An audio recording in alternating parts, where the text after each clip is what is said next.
А вы знаете, какие птицы гнездятся на самом высоком небоскребе Уфы? Гора новостей находится на уникальном мероприятии окольцовывания птенцов. Сапсаны начали прилетать на здание банка с 2006 года, то есть 17 лет. А кольцевание начали делать с 2019. Смотрите, насколько он не уступает первенцу, да? А вот тот первый был, да? Тот был первенец, да.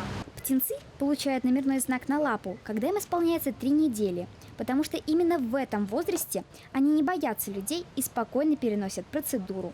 На каждую лапку сапсанчиков надевают колечко, одно красного цвета. Это означает, что птенец всемирный.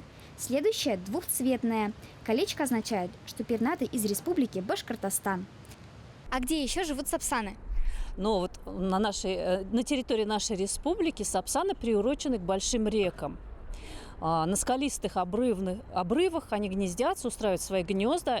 Гнезда не вьют, откладывают яйца прямо на скалы.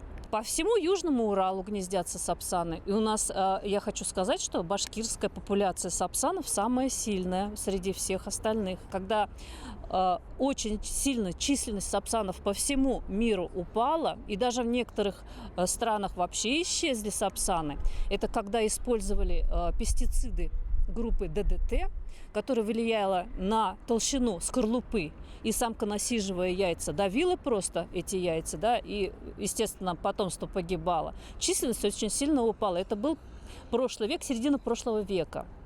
Вот, потом запретили эту группу пестицидов, и вот численность сапсанов по всему миру потихонечку восстанавливается. Но я хочу сказать, что башкирская популяция всегда была более сильной. Почему сапсаны живут в городе?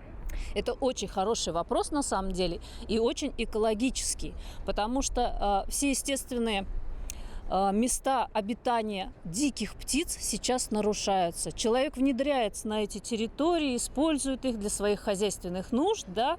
Они трансформируются, и птицам приходится уходить, искать какие-то новые места, приспосабливаться. Вот в частности уфимские сапсаны приспособились выводить потомство у нас в городе, потому что у нас город очень в уникальном месте расположен. Он со всех сторон окружен крупными реками, и у нас высокие дома стоят, в частности, как вот это здание. И они думают, что это скалы, вот, и приспособились в нашем городе выводить потомство вот на хозяйственных сооружениях человека. Из этих 13 пар, которых мы знаем, всего 3 пары в естественном месте обитания выводят птенцов. Остальные все выводят вот на хозяйственных постройках человека.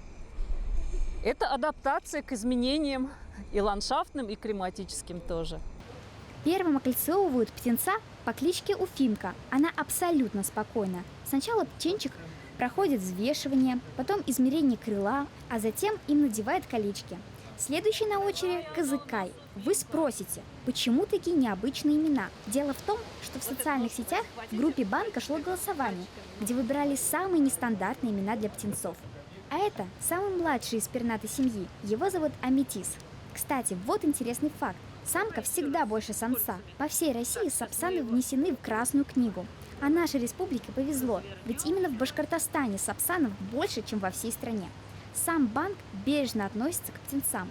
Бывали даже такие случаи, что птенцы неудачно учились летать и приземлялись на парковку. Сотрудники осторожно доставляли их к родителям. Банк начал приглашать орнитологов, чтобы следить за здоровьем сапсанов. Сапсаны выбирают одну пару на всю жизнь.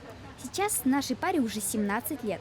Наши пернатые выбрали прекрасное место для жизни в самом центре Уфы с прекрасным видом на 22 этаже. Всем бы хотелось прийти к ним в гости. А у специалистов по птицам, научно говоря, орнитологам, есть бесконечный абонемент в гости к пернатым. Кстати, вы знали, что именно сапсаны приручаются быстрее, чем любые другие пернатые? Они являются лидером по скоростному перелету. Карина Попникова, Наиль Гайнуллин. Специально для Горы новостей.